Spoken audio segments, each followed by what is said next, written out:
Envase Technologies creates a suite of solutions that makes it easier to run your trucking business. For drivers and carriers, our solutions put control back in your hands with a TMS, capacity and storage marketplace, and rate management system. Optimize your operations with less administrative headaches and increase the value of your time spent on and off the clock. Envase Technologies, driving progress, delivering innovation. For more information, visit envasetechnologies.com. That's ENVASE Technologies.com.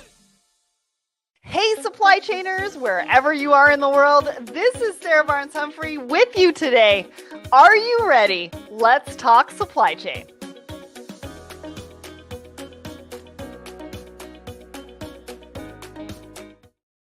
Good morning, everyone, and happy Tuesday. I am back for Thoughts and Coffee, and with me today is Nicole Glenn, and there's so much to talk about. She's on our Woman in Supply Chain blog. She's supporting Blended Pledge, and I'm super excited to have her here. So my name is Sarah Barnes-Humphrey. I'm the founder and host of Let's Talk Supply Chain, the Blended podcast, and the founder of the Blended Pledge as well. And we've got a lot to talk about today. So tune in, grab your coffee, and we're going to be talking all about supply chain today. All right, let's talk about what's happening with Let's Talk Supply Chain. So we've got a brand new episode. It's episode 391, wherever you listen to the show.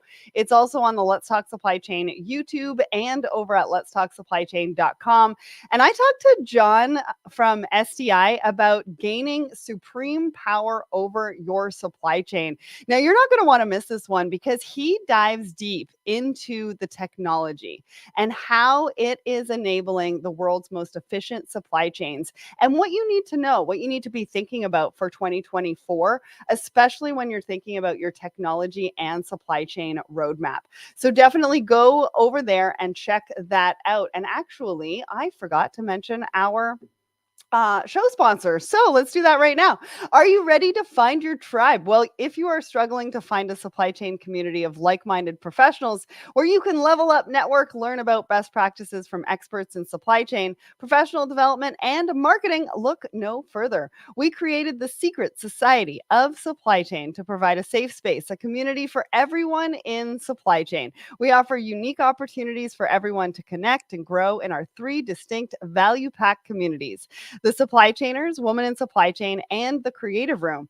From the learn at your own pace, content-rich approach of the Supply Chainers to the empowering community-focused space of Woman in Supply Chain and the marketing mastermind of the Creative Room, we mean it when we say there's truly a place for everyone. Head over to secretsocietyofsupplychain.com to explore which community was made for you. And I want to do a quick shout out because we launched our first Woman in Supply Chain virtual monthly meetup last week, and it was to rave reviews. So shout out to everybody in that group. I know that you are on a journey, and I love to see it and can't wait to hear more. All right, let's get back to what's happening at Let's Talk Supply Chain. So we've got a brand new show coming live at you tomorrow at 10 a.m. Eastern, and it's hosted by Christine Barnhart, and it's called Supply Chain Unfiltered. If anybody knows Christine, you know that she's going to bring Supply Chain Unfiltered. And so you're not going to want to miss this one. This is our first episode for this particular series, and she's going to be back the 3rd Wednesday of every single month. Now, I also have a brand new episode. It's not really an episode, edition of the Monthly Hustle, which is my monthly newsletter. And I'm going to be diving deep in 2024 into some personal stories, the personal side of my journey. And in this particular edition, I talk about how I met Denise Richards and how I ended up on live TV with her not once, but twice. So go and check it out, read up on it. And every month we're going to be back here with a personal side of our journey or my journey. Anyways, without further ado, it is time to bring up Nicole. You have heard enough from me. And now we're going to be putting a spotlight on Nicole because we've got so much to talk about. How are you today? I am good. I'm excited to go read about Denise Richards. That's a cool story. So thanks for having me on today, Sarah. I'm excited to talk with you. Yeah, I'm super excited to have you on the show. You and I, we've been friends, LinkedIn friends for a very, very long time, but we only really met in person, I think, in November? It was only last year. And now it's like I see you all the time, and I love it. I'm like, Are you going here? I'm going here. Are you going here? I'm going here. You're like my conference BFF. I love it. And we tend to have a little bit too much fun. But anyways, that's for another show. Why don't you tell everybody who you are and what you do? Well, my name is Nicole Glenn. I am the CEO and founder of a company called Candor Expedite that the world is starting to understand and know a little bit, which is very exciting to me. I've been in supply chain and logistics for the past 24 years. Have done really everything from anything you can conceive of on the operational side, and then led my way up to business management, and then started my company in 2017. So we're an expedited ground and air company that focuses on white glove service and bringing that all with truth and transparency, hence the name. So, I love that. And we're going to be yeah. talking a little bit more about white gloves. So if you don't know what that is, stay tuned because we're going to be talking about that. Now, before we go into anything else, I feel like it's a bit of the week of Nicole because we featured you on our Woman in Supply Chain blog, which I think came out just yesterday or a couple of days ago.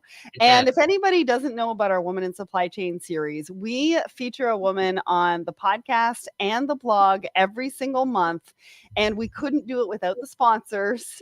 But in this particular episode or this particular blog, Nicole, you talk about your journey, right? You just sort of mentioned a little bit about your journey, but this goes into a little bit more about your journey and the advice and what you hope for the industry. What did this mean for you to be featured on here?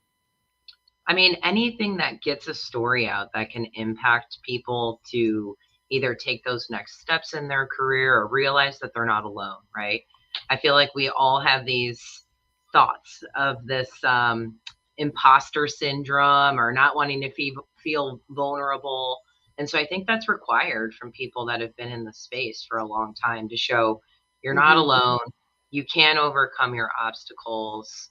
Keep working for the companies that are living the values that you want to live by, and focus on your own personal development and thriving. I mean, that's the whole thing. So meeting some of these people at these conferences, when they'll read different things or see different things and they go, hey, I did this because of this. That's what it's about, right? It's about sharing that with the community so people maybe skip some steps that really suck for others or really put themselves in a vulnerable position so that way they can like elevate and lift themselves. So I love it.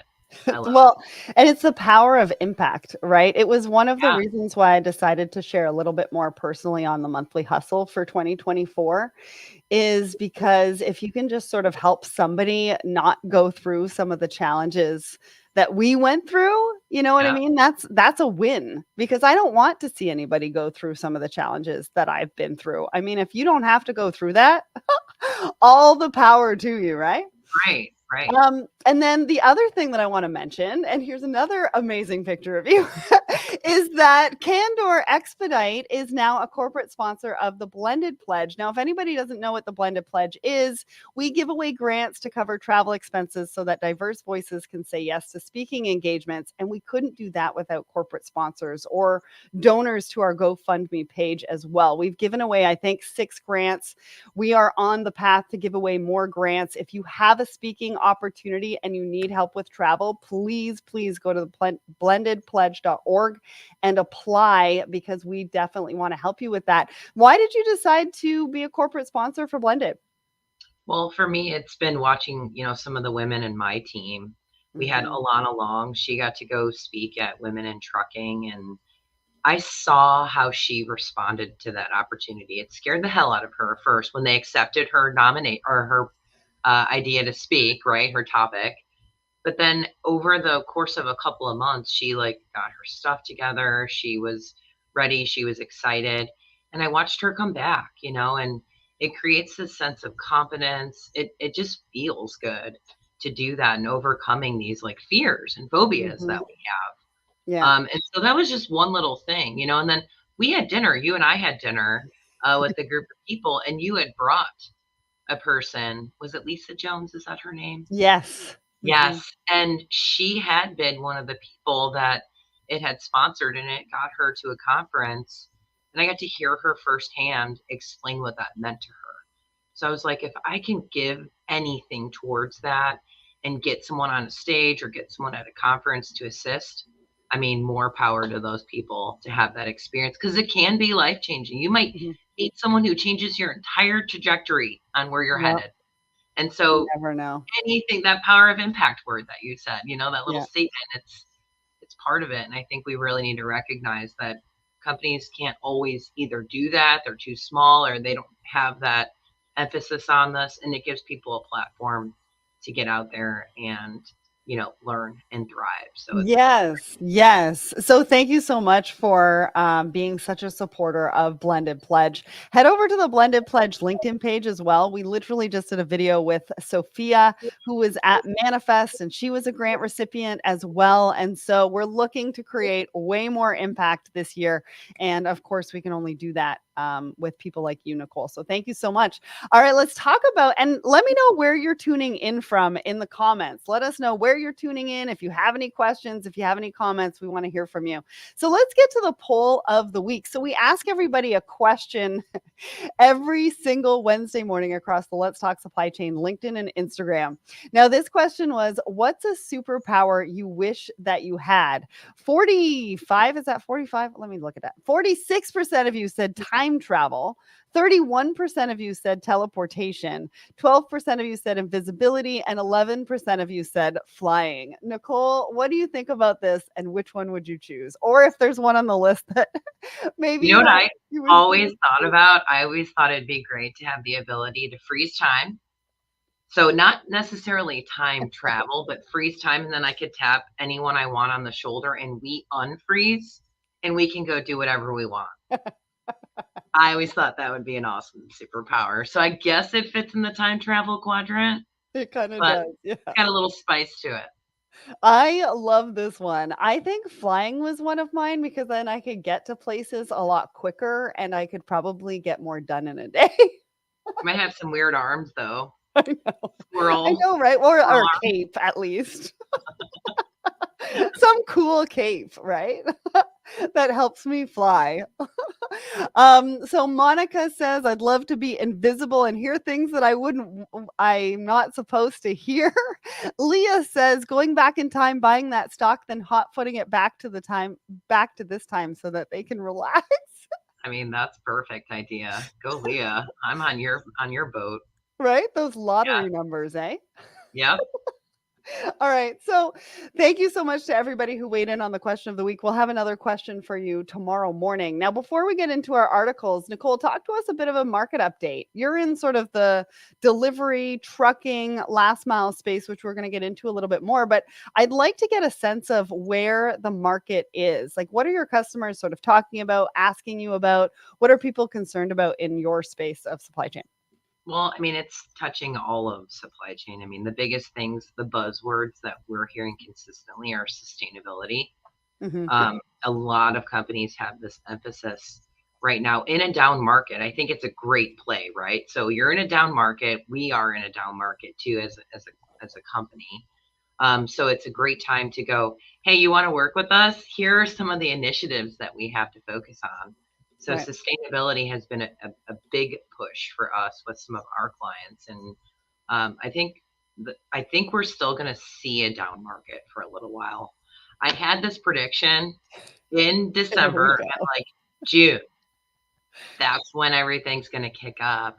And I don't know if I'm just getting like, okay, we're inching towards June and it still feels the same. And so I'm getting a little nervous at that. But I mean, we are still seeing a massive volume of request, but at the same time, cost is of the essence for a lot of clients right now. So for us, we're in a down market, but on the expedited side. And then when we're talking about the white glove side, there is an uptick there. I think that is something that's on the climb that we'll see. A lot of companies are doing a lot more B2C. The Amazon effect has just impacted deliveries. And so I think that is a huge prediction for me that marketplace will just keep climbing. So with that, that's how we've been able to bring in additional growth to our company, is living in that high touch, high specialty space. Well, and no pressure, but you've heard it here, folks. If it doesn't happen by June, Feel free to message Nicole. No, just kidding. Right. This happens all the time. June is coming. Yeah. Everything is going to change in June. Nicole has made it. I don't know why. It's like, okay, I feel optimistic about the second half of the year. I don't know if that is just optimism or. So I think like you were at Manifest, right? And some of the things that came out of that conference for me that people were excited for 2024.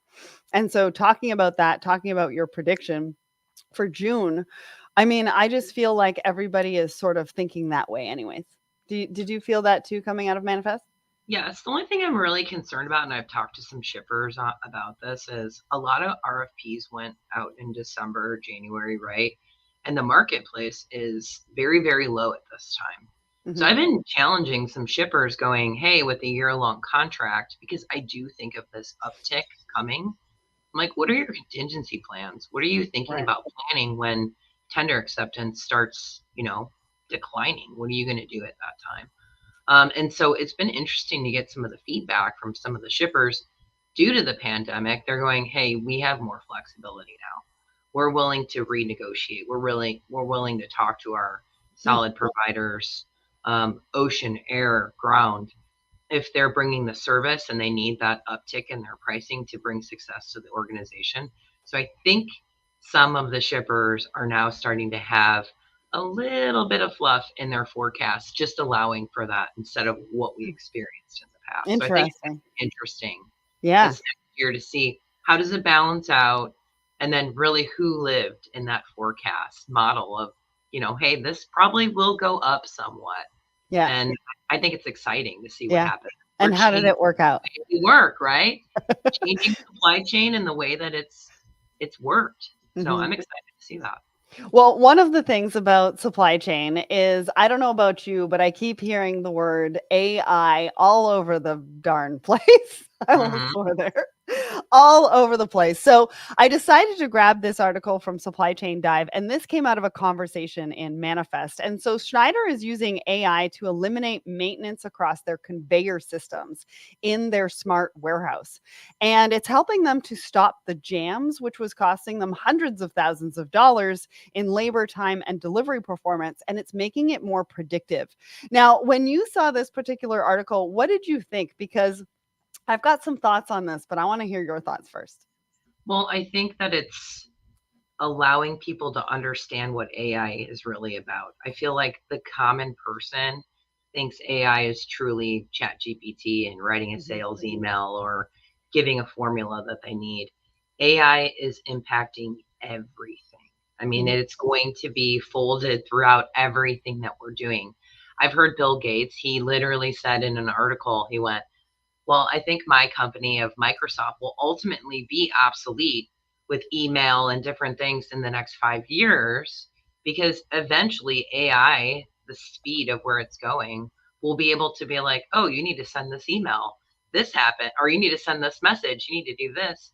And so I think the evolution of AI is going to be so impactful that I think people's heads are, if they're not spinning already, they will here soon. And so when I talk to my team, that's a big emphasis, right? To say, hey, we're going to be a technology company. And I'm like, ultimately, that's what we're all going to be in supply chain, are technology companies, obviously with having a human to tech ratio. So this article was great because it made the awareness, like it's beyond simple task and can really impact your business for the better. I thought it was a great article. Well, yeah. And one of the key things that I wanted to point out in this particular article, and one of the things that you just mentioned, is the overwhelm, right? The overwhelm of the technology options that are out there, the overwhelm of having to bring AI into your supply chain, if that's on the roadmap or you're getting pressure to do that. One of the key things in this article was I felt like they picked something, I wouldn't say small, but they picked one thing and they went after it with AI. And they got it right. And so I feel like too many times we think about, well, it can help with all of these things, but really, essentially, it really comes down to picking that one thing that's going to make a big impact, focusing on that, implementing it there, seeing the wins there, getting the buy-in, and then moving on to something else. And so is it coming fast and furious? Yes.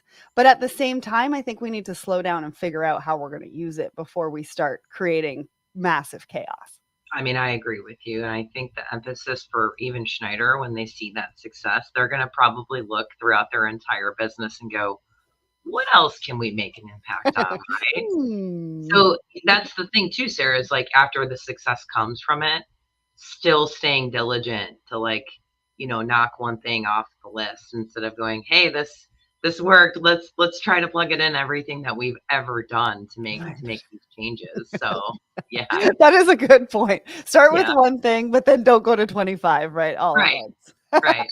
All right, let's talk about white glove. Now, you've mentioned this a couple of different times during this conversation, and this is kind of like everything you need to know about this. Now, one of the things that I thought about when I was reading this particular blog on your website is consumers' buying habits are changing into expensive and exclusive, and they're getting them delivered to their homes. Now, when I was running the panel discussion at Manifest, one of the things that came across was that people are not buying products unless they are guaranteed sort of like next day delivery. Like that is the bar. That's what people are looking for. And especially if you think about expensive and exclusive, people want to make sure that they're home, right? They don't want to leave their expensive packages on the front porch for porch pirates, right? So talk to us about the importance of white glove, especially when some of those conversations around like next day, I want to be at home, expensive, exclusive. Well, I think it's going to keep evolving that way. Amazon really changed the way that we're as consumers looking at purchases, but e-commerce has just in general too. I mean, now you can go on and get something that's high value and you don't have to go through a middleman. You can go direct to a manufacturer and you want that delivered to your home. You don't always have to go to Home Depot anymore. You can, the resources and where we can go to is just so vast now, but I think people want to be able to have the flexibility to have those deliveries made. And we like the ninja button as consumers. We do. Like, not only do I want to be home, I want to have open the door for you and you're going to actually bring that in and you're going to put that where I need it to be. I want that whole experience and I want you to investigate it. I want to see that there's nothing wrong with that because I spent a significant amount of money on it. And so you just want that ease of a transaction now, whereas before it was kind of like you went to Home Depot, you tried to fit it in the back of your truck, you'd have your friend go, to help you, and you who's got a pickup truck and available tomorrow at 10 a.m. Right. And so I think we're all looking for that type of, specialty type of delivery to where everything is just seamless. We wait for things a lot too. Do you remember when everyone was redoing things in their home and they were like, we're out of stock on that for 4 months. I waited like 14 months for a couch. Yeah. Can you imagine if it hit your front porch and they open it up and it's all damaged? Yeah, that would have been even worse. Okay. Yeah, so I was kind of lucky. 4 months, another 4 months, please. And we'll get that to you. So I think now that, things have kind of opened back up and products are able to move through the supply chain a little bit easier than what they had before, people are expecting those types of services to happen seamlessly and quickly. Yeah, absolutely. Well, and yeah, like I was saying with the expensive and the exclusive, nobody wants that sitting on their porch for a very, very long time. And also, if they're going to spend that kind of money with you, you want them to have that personalized, customized experience for them, right? At their door with the delivery and all that kind of stuff. You want to feel safe too when someone's coming in your home to bring something over the threshold.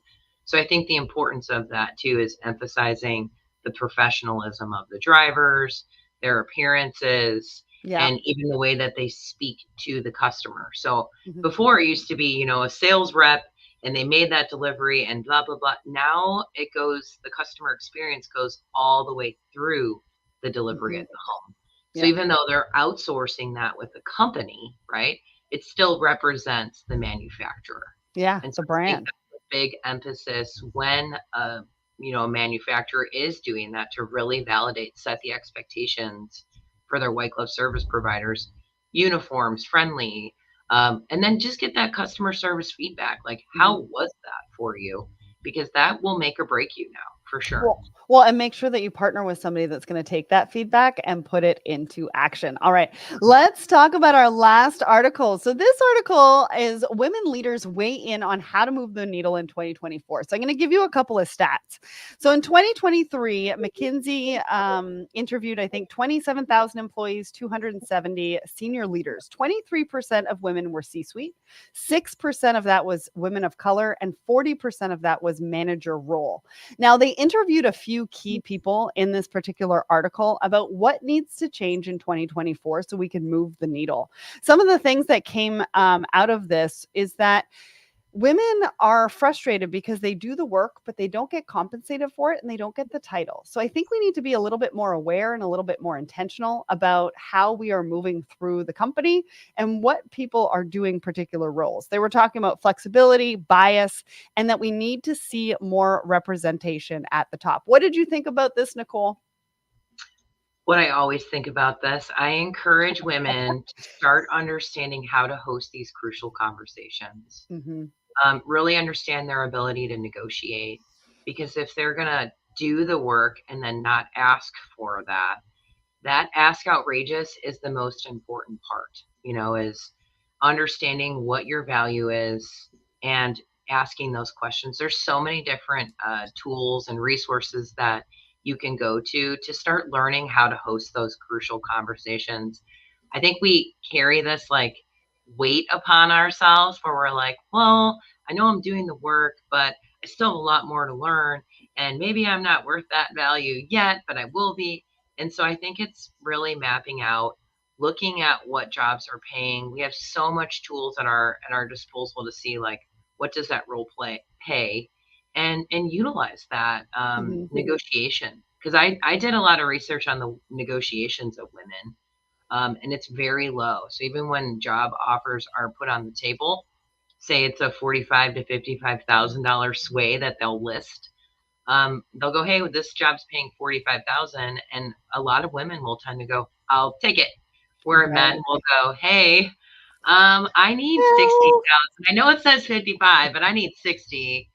And they do more negotiations. So I do think women have to start kind of owning themselves and almost writing a brag list for themselves. Like, hey, here are all the things I've done. Start building their cases, and then really do some practice and role play on that negotiation side. It's very uncomfortable, but you can do it. It's so uncomfortable. But I think we also need to get an idea of what it is that we want, because it's not always the money, right?